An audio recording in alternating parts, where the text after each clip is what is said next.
I was really hoping no one would come tonight, but glad you're all here, and I know you get a lot out of the Lenten services. I especially enjoy the Holden evening prayer, and I'm sure many of you do also.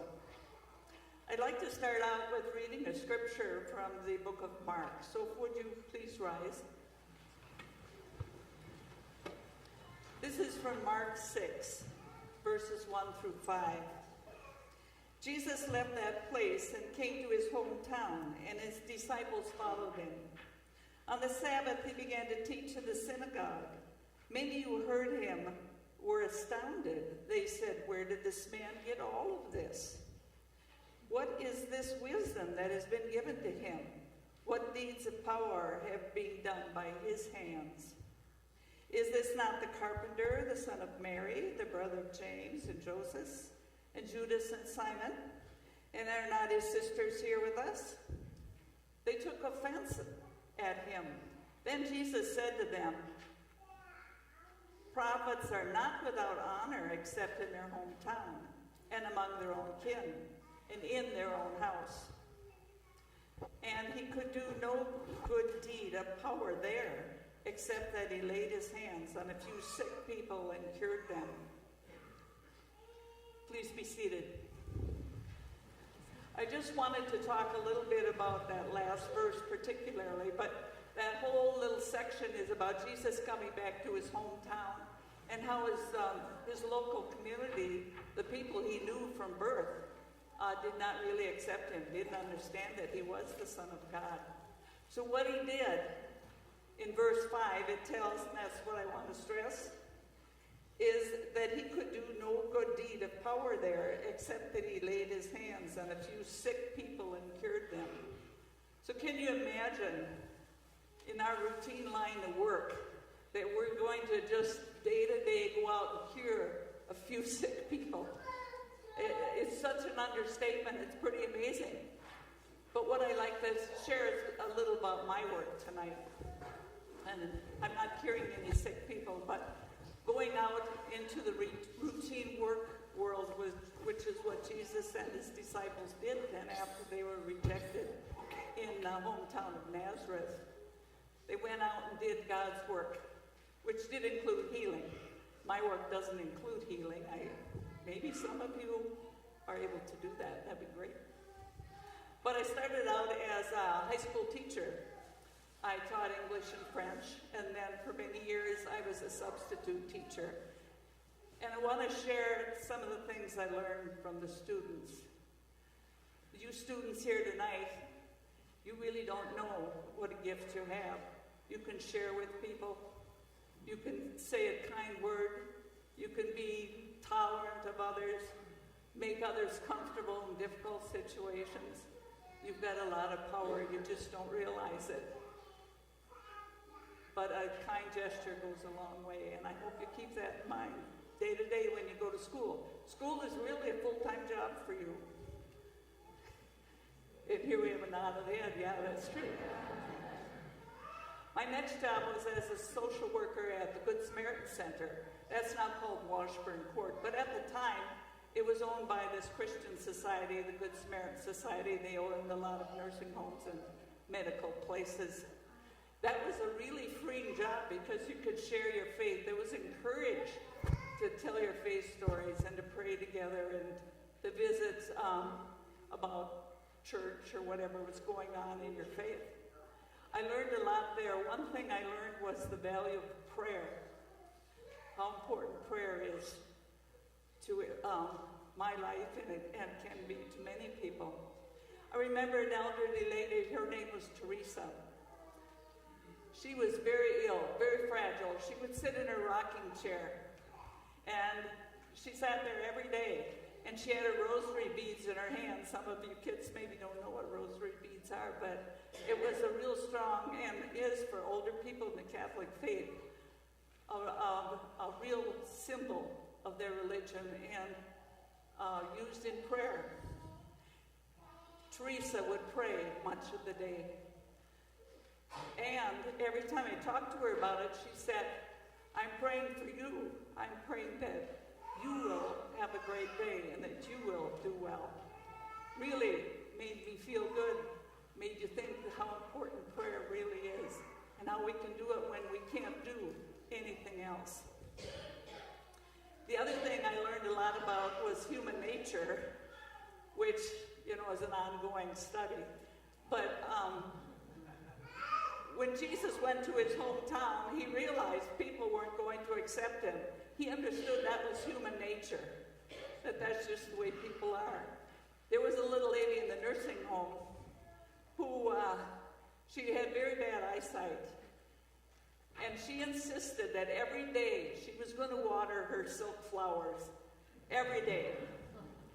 And you can imagine a little puddle on the floor every day dribbling down the wall by the windowsill where her silk flowers were beautifully displayed. But I got to thinking about that. There was nothing in the world that we could say to her to stop this, because she wanted her flowers to look nice every day.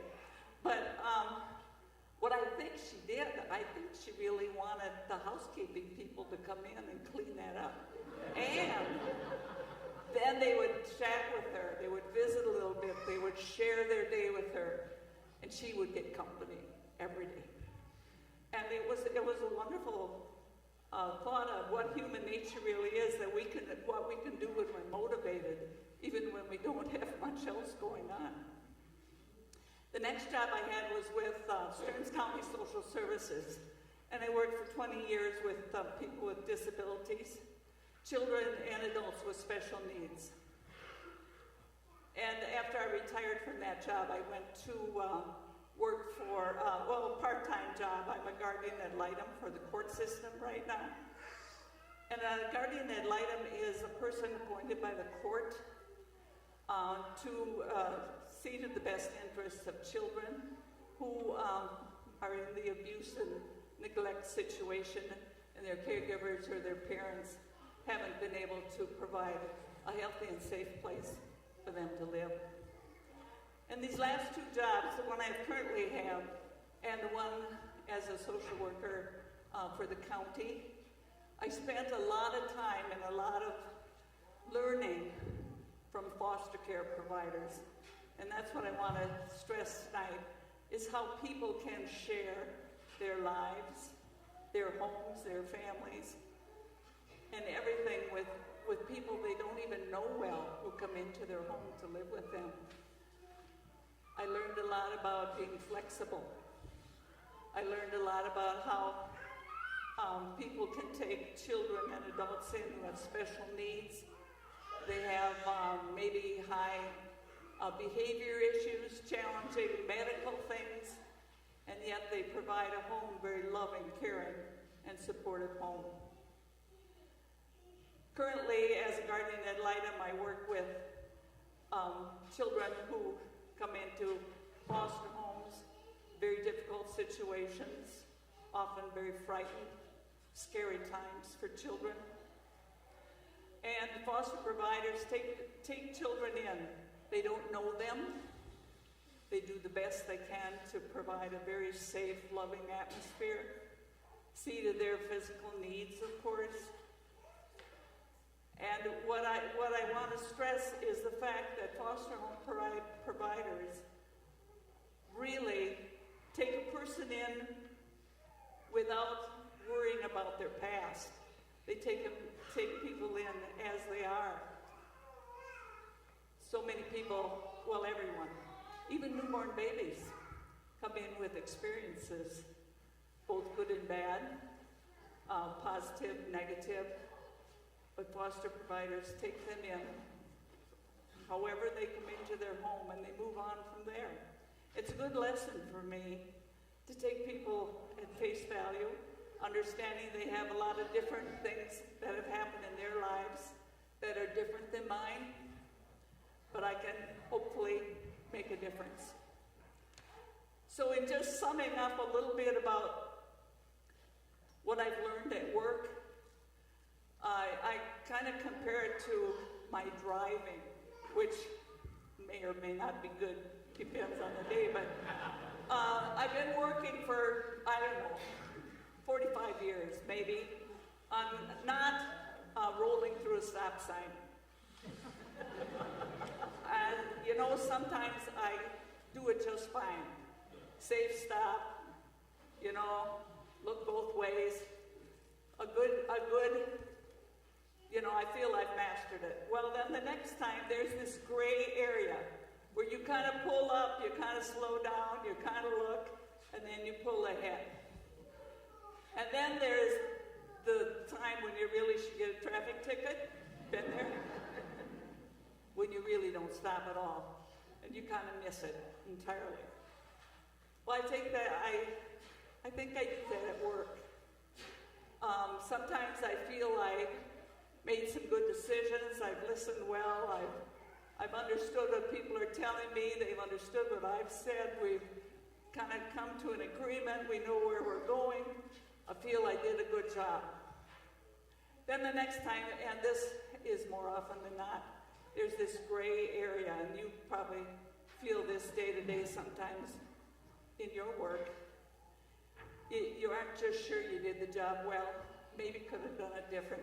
You stay up at night and you think, well, why didn't I say that differently? How did I offend them? Why did I do that? Next time I shouldn't say anything. Maybe I should just rethink this, and we should have another meeting about it and try to hash it out. And that's a gray area a lot of us live in day to day. We can't always do things just right without really pondering and trying, and sometimes make a correction, sometimes you can't. And then there are the times, like when I've just roared through the stop sign, that I really have totally missed the opportunity to make a change. I have ignored it, I didn't see it, I have no knowledge that it even was in front of me.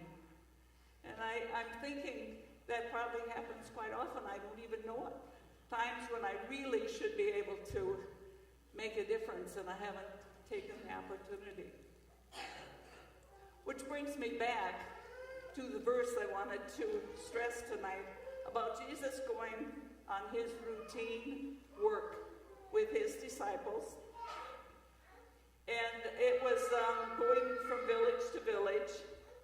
But since his hometown rejected him, it said in our Bible verse, he could do no good deed of power there, except that he laid his hands on a few sick people and cured them.